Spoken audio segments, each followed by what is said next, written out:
Hello students, सबका स्वागत है। आज का हमारा टॉपिक है अवकलज के अनुप्रयोग। तो फर्स्ट हम उसमें देखने वाले हैं कि राशियों में परिवर्तन की दर को हम किस तरीके से ज्ञात कर सकते हैं। मान लीजिए हमारे पास एक फलन है y, तो y equal to f x का एक फंक्शन है।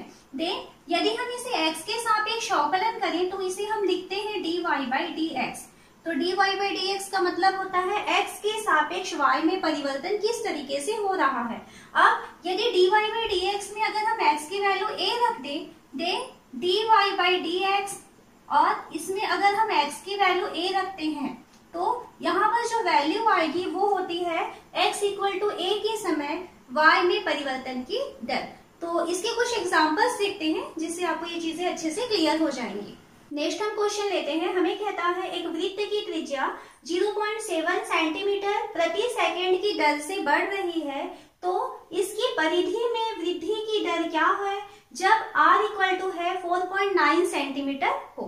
तो यहाँ पे हमें क्वेश्चन में क्या क्या चीज दिया है ये देखिए। सबसे पहले तो उसने कहा है कि त्रिज्या जो है वो बढ़ रही है 0.7 सेंटीमीटर की दर से। मतलब हमें दिया है कि dA अपॉन त्रिज्या means r, dr upon dt equal to 0.7 centimetre पर सेकेंड, ये हमें दिया हुआ है। और इसकी परिधि में वृद्धि की दर क्या होगी कहता है जब r इक्वल टू 4.9 हो। तो हमें r की वैल्यू लेनी है 4.9 सेंटीमीटर, ये हमें दिया है। और किसमें वृद्धि की दर कहता है वो परिधि में। तो यदि हम इसकी वृत्त की परिधि को P से शो करें, देन P की वैल्यू हम जानते हैं कि वृत्त की परिधि जो होती है वो 2 पाई r है ना, ये इसका फॉर्मूला होता है। तो 2 पाई r हमें क्या पूछता है, वृद्धि की दर क्या है परिधि में, मीन्स हमें चाहिए dP अपॉन dt की वैल्यू क्या होगी हमको बताना है। तो हम लेते हैं P equal to 2 pi r और हमें चाहिए dP अपॉन dt, यानी हम इसका t के सापेक्ष अवकलन करना चाहते हैं। तो dP upon dt equal to, देखिए यहाँ पे P जो है वो r का फंक्शन है, तो अगर वो r का फंक्शन है तो वो r के सापेक्ष ही अवकलन हो सकता है। तो हम इसे लिखेंगे dP upon dr into dr upon dt। अवकलन के टॉपिक में ये कुछ हम लोग पढ़ चुके हैं कि वो जिसका फंक्शन रहता है, क्योंकि r का फंक्शन है तो r के सापेक्ष अवकलन करेंगे और उसके बाद फिर r का हम अवकलन करेंगे t के सापेक्ष। तो वैल्यू रखते हैं यहाँ पर, then dP upon dt equal to यहाँ d अपॉन dr, p की वैल्यू रखते हैं। तो p की वैल्यू कितनी दिखाई दे रही है 2 pi r into dr upon dt। तो dr अपॉन dt हमें क्वेश्चन में दिया हुआ है 0.7। ओके, तो ये हो जाएगा dP upon dt equal to, यहाँ से 2 पाई r का हम अवकलन करेंगे तो 2 पाई r, देखिए r बस आया हुआ है तो इसका अवकलन हो जाएगा 2 पाई इंटू 0.7 इक्वल टू 2 पाई की वैल्यू हम क्या जानते हैं 22/7 और इसके साथ गुणा हो रहा है 0.7। कैंसिल होगा, ये 7 और 7 कैंसिल हो गया, तो यहाँ पे हमारे पास मिलेगा 0.1। देन 22 को 2 से गुणा करेंगे तो 44 आ गया और एक अंक के पहले उसमें पॉइंट लग जाएगा। और क्योंकि ये परिधि है, परिधि किस में शो होता है सेंटीमीटर में, तो ये हो जाएगा 4.4 सेंटीमीटर प्रति सेकंड। तो ये है इसकी परिधि में परिवर्तन की दर। नेक्स्ट क्वेश्चन हम ले रहे हैं। हमें दिया हुआ है एक घन का आयतन 8 घन सेंटीमीटर प्रति सेकंड की दर से बढ़ रही है, तो पृष्ठ क्षेत्रफल में परिवर्तन की दर क्या होगी जबकि इसके कोण की लंबाई 12 सेंटीमीटर हो। तो देखिए आपको इस तरीके से घन दिया हुआ है और इस घन के आयतन में परिवर्तन की दर उसने बताया हुआ है कितना, 8 घन सेंटीमीटर प्रति सेकंड। इस स्पीड से उसका आयतन जो है वो बढ़ रहा है।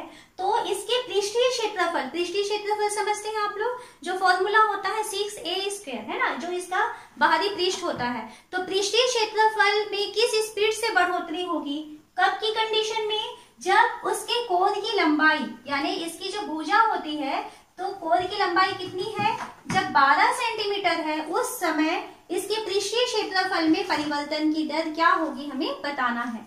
तो सबसे पहले तो आपको घन का आयतन कहता है तो आयतन का फॉर्मूला मालूम होना चाहिए, और घन का पृष्ठ क्षेत्रफल कहता है तो पृष्ठ क्षेत्रफल का भी फॉर्मूला मालूम होना चाहिए। तो हम यहाँ पे फॉर्मूला लिखते हैं घन का आयतन। तो घन के आयतन का फॉर्मूला होता है a की पावर 3, जहां a जो है वो घन की भुजा है, और घन का पृष्ठीय क्षेत्रफल इसके लिए फॉर्मूला होता है a 6a स्क्वायर। ये दो फॉर्मूले हैं। हमें जो दिया हुआ है वो आयतन में वृद्धि की दर दिया है, मतलब हमें दिया है d आयतन को अगर हम v से शो करें और पृष्ठीय क्षेत्रफल को यदि हम s से शो करें तो हमें वो dv/dt की वैल्यू बताया है 8 घन सेंटीमीटर प्रति सेकंड। ओके, ये हमें दिया हुआ है। और जब कोण की लंबाई 12 सेंटीमीटर हो, मीन्स जब a का मान 12 हो, तो उस कंडीशन में हमें कहता है कि इसके पृष्ठीय क्षेत्रफल में परिवर्तन की दर यानी ds/dt की वैल्यू हमें पूछ रहा है। तो ये सारी जानकारियां हैं जो हमें क्वेश्चन से मिल रही हैं। तो हम स्टार्ट करते हैं dv/dt से। तो हमको क्या दिया हुआ है, हमें दिया है v की वैल्यू हम क्या जानते हैं, a की पावर 3। ओके, तो हम यहाँ से dv/dt की वैल्यू निकालें। तो t की वैल्यू निकाले dv/dt, मतलब हम t के सापेक्ष इसका अवकलन करना चाहते हैं। तो dv/dt, क्योंकि v a का फंक्शन है इसलिए हम इसे लिखेंगे dv/da इंटू स्मॉल ए रहेगा dv/da इंटू da/dt। डायरेक्ट हम इसका t के सापेक्ष अवकलन नहीं कर पाएंगे क्योंकि v तो a का फंक्शन है ना, तो हम लिखेंगे dv/da इंटू da/dt। तो लिखते हैं d/da और v की जगह हम वैल्यू रखेंगे a³ यहां से इंटू da/dt, और हमें इसकी वैल्यू कितना दिया हुआ है, 8। तो हम इसके मान को रख देते हैं। देन यहाँ से 8 हो गया, और ये है a की पावर 3। तो a की पावर 3 का हम a के सापेक्ष अवकलन करेंगे तो ये हो जाएगा 3a स्क्वायर इंटू da/dt। तो हम यहाँ से da/dt मीन्स उसकी भुजा में परिवर्तन की दर को ज्ञात कर ले पहले। तो यहाँ से हो जाएगा da/dt बराबर 8/3a²। तो आपको यहाँ से da/dt की वैल्यू फाइंड हो गई। हमें क्या चाहिए, हमें ds/dt की वैल्यू चाहिए। तो फिर हम चलते हैं s के पास। तो s का फॉर्मूला क्या होता है, 6a स्क्वायर, और हमें चाहिए ds/dt मीन्स हम इसका t के सापेक्ष अवकलन करना चाहते हैं। तो जब हम इसको t के सापेक्ष अवकलन करना चाहते हैं तो क्योंकि ये s a का फंक्शन है इसलिए हम लिखेंगे इसे ds/da इंटू da/dt। इस तरीके से लिख सकते हैं। Then ds/dt equal to d/da, यहाँ s की वैल्यू रखें तो s की वैल्यू कितनी है, 6a स्क्वायर इंटू da/dt।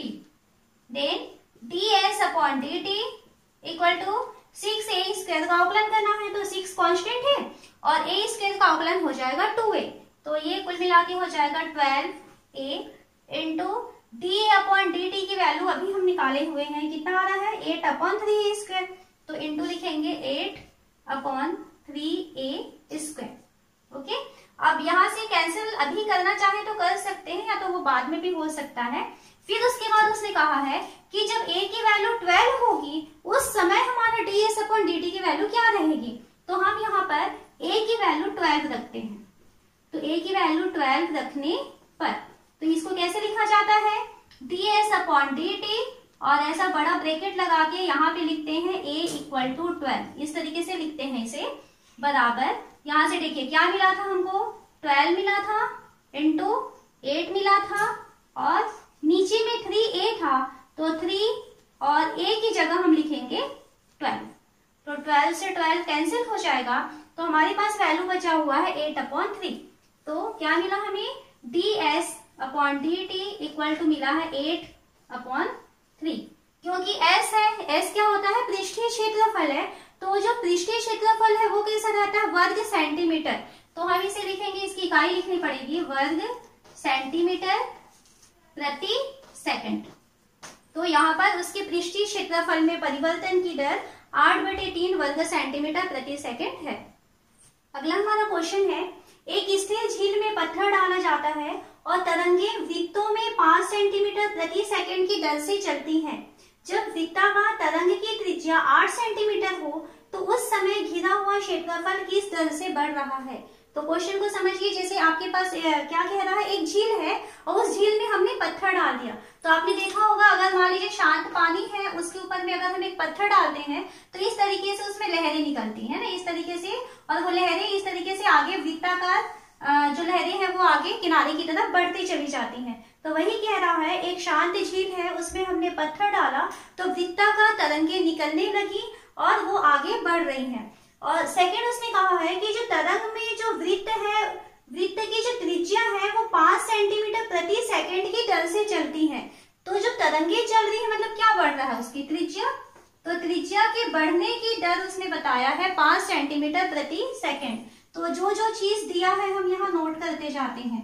हमें दिया है तरंगों के चलने की दर, मतलब कि त्रिज्या के आगे बढ़ने की दर यानी dr/dt की वैल्यू उसने कहा है 5 सेंटीमीटर प्रति सेकंड। फिर वो कहता है जब वृत्ताकार तरंग की त्रिज्या 8 सेंटीमीटर हो, किसी क्षण अगर मान लीजिए इसकी त्रिज्या यहाँ तक 8 सेंटीमीटर हो चुकी थी तो उसके बाद उसमें जो क्षेत्रफल, जो घिरा हुआ क्षेत्रफल है, उसके परिवर्तन की दर क्या होगी बताइए, कहता है। तो 8 सेंटीमीटर की पोजीशन पे जो इस अंदर जो वृत्त बन रहा है उस वृत्त के क्षेत्रफल में परिवर्तन की दर हमें पूछ रहा है।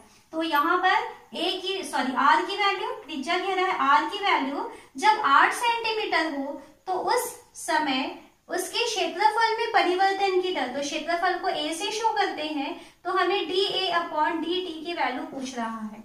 क्वेश्चन को पढ़ के आपको समझना है कि क्या क्या चीज उसने दिया हुआ है और किसकी वैल्यू वो पूछ रहा है। क्वेश्चन में जैसे उसने कहा कि तरंगे वृत्तों में 5 सेंटीमीटर की दर से चलती हैं, तो वृत्तों में चलती है मीन्स वृत्त बढ़ रहा है, मीन्स उसकी त्रिज्या की वैल्यू चेंज हो रही है, यानी आपको dr/dt की वैल्यू दिया है। फिर उसने कहा कि जब त्रिज्या 8 सेंटीमीटर हो, मीन्स r की वैल्यू 8 सेंटीमीटर, उस समय घिरा हुआ क्षेत्रफल किस दर से बढ़ रहा है। तो क्षेत्रफल में हमको परिवर्तन की दर वो पूछ रहा है। तो क्वेश्चन को पढ़ करके इतनी जानकारी हमारे पास आ चुकी है। तो अब देखिए, हमें क्षेत्रफल में परिवर्तन की दर कह रहा है और हम क्या जानते हैं कि वृत्त का क्षेत्रफल, तो वृत्त का क्षेत्रफल होता है a = πr²। और हमें क्या कहता है, किसकी वैल्यू लाना है, हमें dA/dt की वैल्यू चाहिए। तो हम क्या करेंगे, यहाँ पर t के सापेक्ष अवकलन करने पर, तो t के सापेक्ष अवकलन करने पर, तो t के सापेक्ष यदि अवकलन करेंगे तो ये होगा dA/dt = dA/dr, क्योंकि a तो r का फंक्शन है तो हम dA/dr करेंगे इनटू dr/dt। अब देखिए यहाँ वैल्यू रखते जाए तो dA/dt = d/dr, और यहाँ a की वैल्यू को रखें तो a की वैल्यू है πr² into dr/dt। Then dA/dt यहाँ से इसका अवकलन करना है तो ये हो जाएगा 2πr इंटू dr/dt की वैल्यू हमको उसने दिया हुआ है, कितना दिया है dr/dt, 5 सेंटीमीटर प्रति सेकंड। तो यहाँ पर हम रख देते हैं 5। तो हमें क्या मिल जाएगा, यहाँ पे उसने कहा है जब r की वैल्यू 8 सेंटीमीटर हो, तो यहाँ पे इसकी वैल्यू को डायरेक्ट रख लेते हैं। तो dA/dt कब की कंडीशन में, जब r की वैल्यू 8 हो, तो यहाँ r की वैल्यू 8 रखें तो क्या हो जाएगा 2π × 8 × 5, तो इसकी वैल्यू आ रही है 85। ओके, और क्योंकि ये क्षेत्रफल है तो क्षेत्रफल वर्ग सेंटीमीटर में होता है, तो इसलिए हम इसे लिखेंगे वर्ग सेंटीमीटर प्रति सेकंड। तो यानी इस समय जब वृत्त की त्रिज्या 8 सेंटीमीटर है, उस समय उसके क्षेत्रफल में परिवर्तन की दर 80 पाई वर्ग सेंटीमीटर प्रति सेकंड होगी। अगला क्वेश्चन है, एक गुब्बारा जो सदैव गोलाकार रहता है, एक पंप द्वारा 900 घन सेंटीमीटर गैस प्रति सेकंड की दर से फुलाया जाता है। गुब्बारे की त्रिज्या के परिवर्तन की दर ज्ञात कीजिए जब त्रिज्या 15 सेंटीमीटर हो। तो क्या है क्वेश्चन, आपके पास एक गुब्बारा दिया हुआ है और वो गुब्बारा किस आकार का रहता है, हमेशा वो गोलाकार रहता है। ठीक है, गुब्बारे के आकार को हम गोलाकार मानेंगे और उस गुब्बारे में हम गैस भर रहे हैं और उसको फुला रहे हैं, और किस रफ्तार से गैस भर रहे हैं, 900 घन सेंटीमीटर प्रति सेकंड की दर से उसमें गैस भर रहे हैं। तो यहाँ पर जो इस स्पीड से जो गैस भरी जा रही है, तो वहां पर उसमें आयतन में परिवर्तन होगा। मतलब हमको जो 900 घन सेंटीमीटर प्रति सेकंड जो दिया हुआ है, ये उसके आयतन में परिवर्तन की दर उसने दे दिया है। फिर उसने कहता है कि गुब्बारे के त्रिज्या में परिवर्तन की दर ज्ञात कीजिए। मतलब आपको आर के परिवर्तन की दर ज्ञात करना है किस स्थिति में, जब आर का मान 15 सेंटीमीटर हो। तो अब देखिए क्वेश्चन में आपको dv अपॉन dt की वैल्यू दिया हुआ है 900 घन सेंटीमीटर प्रति सेकंड। उसने कहा है कि हम उसको फुला रहे हैं, और फुला रहे हैं मतलब उसके आयतन में परिवर्तन हो रहा है। मतलब आयतन में परिवर्तन की दर उसने दिया है 900 घन सेंटीमीटर प्रति सेकंड। हमें क्वेश्चन में कह रहा है त्रिज्या में परिवर्तन की दर ज्ञात कीजिए। मतलब हमें चाहिए dr अपॉन dt की वैल्यू। ओके, कब की कंडीशन में चाहिए, जब r की वैल्यू 15 सेंटीमीटर हो। कब, जब r का मान हो 15 सेंटीमीटर, तो उस समय हमें dr अपॉन dt की वैल्यू चाहिए। तो सबसे पहले हम यहाँ पर v की वैल्यू लेते हैं। तो क्योंकि v मतलब आपका गुब्बारा यहाँ कैसा दिखाई दे रहा है, गोलाकार, और हम गोले के लिए आयतन क्या जानते हैं, गोले का आयतन, क्योंकि गुब्बारा गोलाकार है तो गोले के आयतन का फॉर्मूला लेंगे। यहाँ पे गोले का आयतन v इक्वल टू होता है 4/3 पाई r क्यूब। ओके, तो यहाँ से हमें dv अपॉन dt की वैल्यू दिया है, तो हम इसका करते हैं t के सापेक्ष अवकलन। तो t के सापेक्ष अवकलन करने पर ये हो जाएगा dv upon dt equal to d, क्योंकि यहाँ v जो है वो r का फंक्शन है, तो dv अपॉन dr करेंगे और इनटू dr अपॉन dt। इस तरीके से हमें करना पड़ेगा। अब देखिए dv अपॉन dt की वैल्यू कितना दिया है उसने, 900, तो 900 की वैल्यू रख देते हैं equal to d upon dr, और यहाँ v की वैल्यू रखना है, तो v की वैल्यू हमें रखना है 4/3 पाई r की घात 3, यहाँ v का मान रखे हैं, इनटू dr अपॉन dt। इसी की वैल्यू हमको निकालनी है। तो यहाँ से हो जाएगा 900, और यहाँ से 4/3 तो कांस्टेंट है, पाई भी कांस्टेंट है, r की पावर 3 का हम r के सापेक्ष अवकलन करेंगे, तो ये हो जाएगा 3r स्क्वायर। ओके, इसका अवकलन हो चुका, इनटू dr अपॉन dt। तो यहाँ से देखिए ये 3 और ये 3 कैंसिल हो जाएगा, और यहाँ से क्योंकि हमें dr अपॉन dt की वैल्यू चाहिए, तो dr अपॉन dt को वहीं रहने देते हैं और बाकी चीजों को हम इधर पक्षांतर कर देते हैं।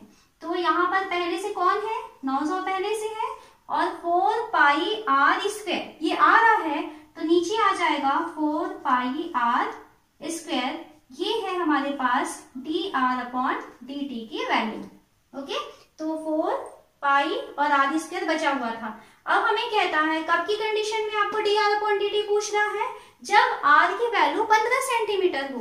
तो यहाँ पर हमें r की वैल्यू 15 रखना है, तो हम यहाँ लिखेंगे dr अपॉन dt। कब की कंडीशन, जब r इक्वल टू 15 रखना है, तो यहाँ रख देंगे 900 अपॉन 4 पाई r स्क्वायर में r की जगह हमें रखना है 15, तो 15 गुणा 15, इस तरीके से हो गया। अब इसको कैंसिल करते हैं, ये 6 और 0 बार हुआ, और 15 से कटेगा 4 बार, और ये 4 और ये भी 4 कट गया, तो ये बचेगा 1/5। ठीक है, और क्योंकि ये त्रिज्या है, तो त्रिज्या किस में रहता है, सेंटीमीटर में है, तो 1/5 सेंटीमीटर प्रति सेकंड। तो हमें उसने क्वेश्चन कहा था कि उसके त्रिज्या में परिवर्तन की दर क्या होगी, तो हमारा आंसर क्या हुआ कि उस गुब्बारे की त्रिज्या में परिवर्तन की दर 1/5 सेंटीमीटर प्रति सेकंड है। अगला हम क्वेश्चन लेते हैं। हमें क्वेश्चन दिया हुआ है, एक कार समय t इक्वल टू 0 पर बिंदु P से चलना प्रारंभ करके बिंदु Q पर रुक जाती है। कार द्वारा t सेकंड में तय दूरी x मीटर में x equal to t square 2 - t/3 द्वारा प्रदत्त है। कार को Q तक पहुंचने में लगा समय ज्ञात कीजिए तथा P तथा Q के बीच की दूरी को ज्ञात कीजिए। तो देखिए आपके पास दो पॉइंट्स दिए हैं P एंड Q, और ये कहता है कार P से चलना प्रारंभ करती है और Q तक पहुंचने के बाद कार रुक जाती है। तो कार रुक जाती है मतलब Q में उस कार की जो वेग होगा वहां पर शून्य हो जाएगा, क्योंकि वहां पर वो विराम की अवस्था में आ चुका है। इस क्वेश्चन में हमें क्या चीज दिया है, यहाँ हमें दिया है P और Q के बीच की दूरी। तो यहाँ हमें दिया हुआ है दूरी का मान x से शो किया है, x की वैल्यू दिया है t², 2 माइनस t/3। या इसको और थोड़ा सा सॉल्व करें तो x इक्वल टू हमें दिया हुआ है 2t² माइनस t⁻3/3। यहाँ पे हम ब्रैकेट ओपन कर दिए हैं। तो यहाँ वेग v की वैल्यू चाहिए, तो वेग v इक्वल टू हम क्या जानते हैं, dx/dt। यानी हमको यहाँ पर इस x का t के सापेक्ष अवकलन करना है। तो देखिए करते हैं, यहाँ पे 2 इंटू t² का अवकलन हो जाएगा 2t माइनस यहाँ से t⁻3 है तो t⁻3 का अवकलन हो जाएगा 3t² और अपॉन 3। तो dx/dt यानी जिसको हम v कहें, तो v की वैल्यू हमें मिल रही है 4t माइनस 3t²/3।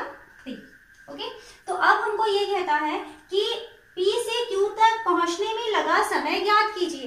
तो हम ये मान लेते हैं कि माना P से Q तक वो जो है t1 समय में पहुंच जाता है। तो इसको हम लिखते हैं, माना P से Q तक समय t1 लगता है, ये हम मान लेते हैं। तो अगर P से Q तक अगर समय t1 लगता है और Q में पहुंचने के बाद में कार का वेग क्या हो जाता है, 0 हो जाता है। तो यहाँ पर अगर हम t की वैल्यू t1 रखेंगे, देन हमको जो है v की वैल्यू क्या होनी चाहिए, 0। तो उस कंडीशन में v की वैल्यू 0 हो जाएगी, मतलब 4t1 माइनस 3t1²/3 की वैल्यू हमको मिलने वाली है 0। तो इसको सॉल्व करें तो यहाँ से देखिए इसके नीचे कुछ नहीं है, मतलब क्या है, 1 है। तो सॉल्व करते हैं तो इसका लघुत्तम आ जाएगा 3, ये हो जाएगा 12t1 माइनस 3t1 का स्क्वायर इक्वल टू 0। और यहाँ से आगे बढ़े तो 12, ये 3 उधर पक्षांतर होके 0 हो गया, तो 12t1 minus 3t1² equal to 0। और t1 यदि हम कॉमन निकाल ले दोनों से, और साथ ही साथ देखिए 3 भी कॉमन निकल सकता है, तो यहाँ पर बचेगा 4, t1 निकल चुका है, माइनस 3 निकल चुका, एक t1 निकल चुका है, तो एक बार t1 बचा है इक्वल टू 0। दो कंडीशन आ सकती है, या तो t1 की वैल्यू 0 आ जाएगी या तो t1 की वैल्यू 4 आ जाएगी। तो हमको t1 इक्वल टू क्या मिलेगा, 4। यानी P से Q तक उस कार को पहुंचने में 4 सेकेंड का समय लगता है। ये हमको समय मिल चुका, एक आंसर उसका कंप्लीट हो गया। उसने पूछा था समय ज्ञात कीजिए, तो समय हमें पता चल गया कि 4 सेकेंड का टाइम लगेगा। फिर उसने सेकेंड क्वेश्चन कहा है कि P और Q के बीच की दूरी ज्ञात कीजिए। तो अब दूरी निकालते हैं। तो हमें क्या दिया हुआ है, दूरी। तो दूरी के लिए उसने कहा है कि x की वैल्यू ये है, देखिए स्टार्टिंग में दिया था क्वेश्चन में। तो दूरी x इक्वल टू उसने दिया है t² और ब्रैकेट में है 2 माइनस t/3। तो यहाँ पे t की वैल्यू को हमें रखना है 4, यानी कि 4 सेकेंड में वो कितनी दूरी को तय करेगा। तो यहाँ से हो जाएगा ये 4 का स्क्वायर और अंदर बचेगा 2 माइनस 4/3। इसको सॉल्व करें तो 4 का स्क्वायर यानी 16 और अंदर बचेगा 3 और ये हो गया 6 माइनस 4। तो ये हो गया 16 इंटू 2/3 यानी कि 32/3 मीटर। तो P से Q तक के बीच की दूरी 32/3 मीटर है और P से Q तक को उसको कार को जाने में लगा हुआ समय 4 सेकेंड है। नेक्स्ट हम क्वेश्चन लेते हैं। हमें दिया हुआ है 2 मीटर ऊंचाई का आदमी 6 मीटर ऊंचे बिजली के खंभे से दूर 5 किलोमीटर प्रति घंटा की समान चाल से चलता है। उसकी छाया की लंबाई की वृद्धि की दर क्या होगी, ज्ञात कीजिए। तो इसको पहले समझते हैं। मान लीजिए इस तरीके से कोई बिजली का खंभा है, यहाँ कोई आदमी खड़ा हुआ है। तो यदि मान लीजिए यहाँ लाइट लगी हुई है तो उस आदमी की छाया बिल्कुल उसके पैर के नीचे पड़ने वाली है, यानी उस कंडीशन में उसकी छाया की जो लंबाई है वो 0 हो जाएगी। फिर वही आदमी जब आगे की तरफ बढ़ेगा, मान लीजिए वो आदमी यहाँ तक पहुंच गया, तब उस कंडीशन में क्योंकि ये बल्ब लगा हुआ है तो यहाँ देखिए अब ये बन जाएगी उसकी छाया। ये आदमी की हाइट है और ये उसकी छाया की लंबाई हो जाएगी। वो आदमी जैसे जैसे यहाँ से दूर जाते जाएगा, बिजली के खंभे से दूर जाएगा, मान लीजिए यहाँ पहुंच गया, तब यहाँ से देखिए ये बल्ब लगा हुआ है और इस बल्ब के कारण उसकी छाया की लंबाई ये बन रही है। तो आप देख सकते हैं जैसे जैसे आदमी उस खंभे से दूर जाते जाएगा वैसे वैसे उसकी छाया की लंबाई जो है वो बढ़ती चली जाती है। अब क्वेश्चन को हम समझते हैं। हमें क्वेश्चन कहता है कि उस आदमी की ऊंचाई 2 मीटर है और उस बिजली के खंभे की ऊंचाई जो है वो 6 मीटर है। और क्या कहता है, वो आदमी जो है खंभे से दूर जा रहा है, 5 किलोमीटर प्रति घंटे की रफ्तार से वो दूर की तरफ जा रहा है। तो उस कंडीशन में उसके छाया की लंबाई में वृद्धि की दर क्या होगी, ज्ञात कीजिए। हमको क्वेश्चन पूछ रहा है। तो इसके डायग्राम को फिर से एक बार हम अच्छे से बना लेते हैं। हमको इस तरीके से डायग्राम दिया है। ये मान लेते हैं बिजली का खंभा है जिसकी ऊंचाई है 6 मीटर।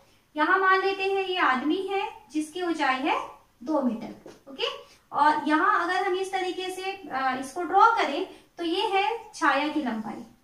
तो अगर हम इसको ए कहें, बी कहें, ये सी है, ये डी है और ये मान लीजिए ई है।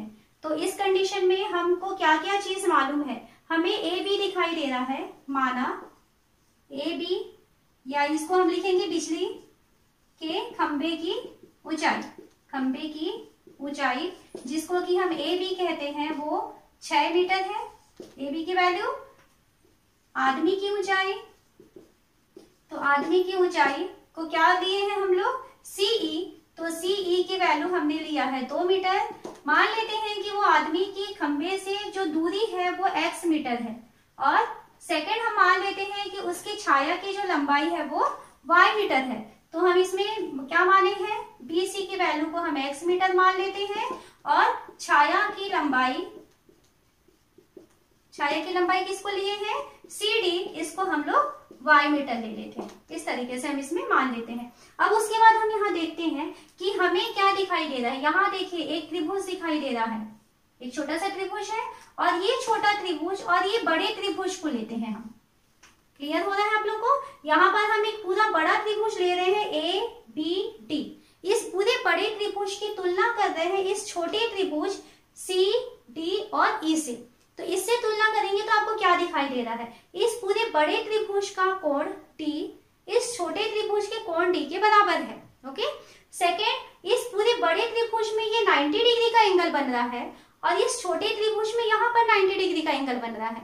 और आप लोग जो पढ़े हुए हैं दो त्रिभुज समरूप होते हैं, उसकी जो कंडीशन होती है कोण कोण समरूपता। कोण कोण समरूपता में क्या होता है, यदि दो त्रिभुज के संगत कोण बराबर है देन वो दोनों त्रिभुज कैसे होते हैं, समरूप होते हैं। तो सेम उसी कंडीशन से, उसी शर्त के अनुसार ये जो छोटा त्रिभुज है CED, ये छोटा त्रिभुज ABC के समरूप हो जाएगा। तो इसको हम लिखेंगे त्रिभुज ABD समरूप है त्रिभुज ECT से। ऐसा लिखना है ECT। और आप चाहे तो यहाँ लिख सकते हैं कैसे, कोण कोण समरूपता। इसके कारण से हमारा जो ये दोनों त्रिभुज है वो हम क्या कह सकते हैं, समरूप है। और हम क्या जानते हैं, अगर त्रिभुज समरूप होते हैं तो उनकी जो संगत भुजाएं होती हैं वो समानुपातिक होती हैं। तो संगत भुजाएं समानुपातिक है मतलब पहले त्रिभुज की भुजा AB बटे दूसरे त्रिभुज की भुजा EC का अनुपात बराबर होगा पहले त्रिभुज की भुजा, देखिए यहाँ से B से D की लंबाई, तो BD बटे दूसरे त्रिभुज की भुजा है CD, उसकी संगत भुजा CD बन रही है। ये दोनों इक्वल हो जाएंगे यानी ये दोनों समानुपातिक होंगे। देन यहाँ आपको जिसकी जिसकी भी वैल्यू मालूम है वो रख सकते हैं। AB की वैल्यू कितनी है, 6 मीटर। EC की वैल्यू कितनी है, वहां से देखिए 2 मीटर है, इक्वल टू BD, तो BD ये है यहाँ से यहाँ तक की टोटल दूरी, ये है x plus y upon CD की वैल्यू हमको y की वैल्यू, CD की वैल्यू y दिखाई दे रही है। तो सॉल्व करें, ये 2 से और ये 3 से कट गया। तो अभी हम यहाँ से तिर्यक गुणा करते हैं तो 3y का मान मिला है x धन y। ओके, और इस y को अगर हम यहाँ पक्षांतर कर दें तो ये हो गया 3y minus y equal to x, या हम लिखेंगे 2y इक्वल टू x। हमें क्या चाहिए और क्या चीज दिया हुआ है, हमें कहता है कि यहाँ पर 5 किलोमीटर प्रति घंटा की समान चाल से चलता है, और चाल से चलता है मतलब यहाँ पे ये दूरी के लिए उसने कहा है कि dx/dt की वैल्यू 5 किलोमीटर प्रति घंटा है। उसको हमें स्टार्टिंग में लिखना चाहिए था कि dx/dt की वैल्यू उसने दिया है 5 किलोमीटर प्रति घंटा। ओके, तो हम क्या करें, यहाँ पे इसको दोनों को t के सापेक्ष अवकलन करते हैं। तो t के सापेक्ष यदि हम अवकलन कर दें तो ये हो जाएगा 2dy/dt equal to dx/dt। Value देखिए, तो 2dy/dt इक्वल टू dx/dt की वैल्यू कितना दिया हुआ है 5। तो यहां से हमें मिल जाएगा dy/dt इक्वल टू 5/2, 5/2 यानी कि 2.5। और y किसको माने थे हम, y हम माने हुए थे छाया की लंबाई। ओके, तो अतः छाया की लंबाई में 2.5 किलोमीटर प्रति घंटा। तो यहाँ पे dy/dt को हम लिखेंगे 2.5 किलोमीटर प्रति घंटा। तो क्या आंसर हुआ, छाया की लंबाई 2.5 किलोमीटर प्रति घंटा की रफ्तार से बढ़ रही है, ये उसका आंसर हो जाएगा।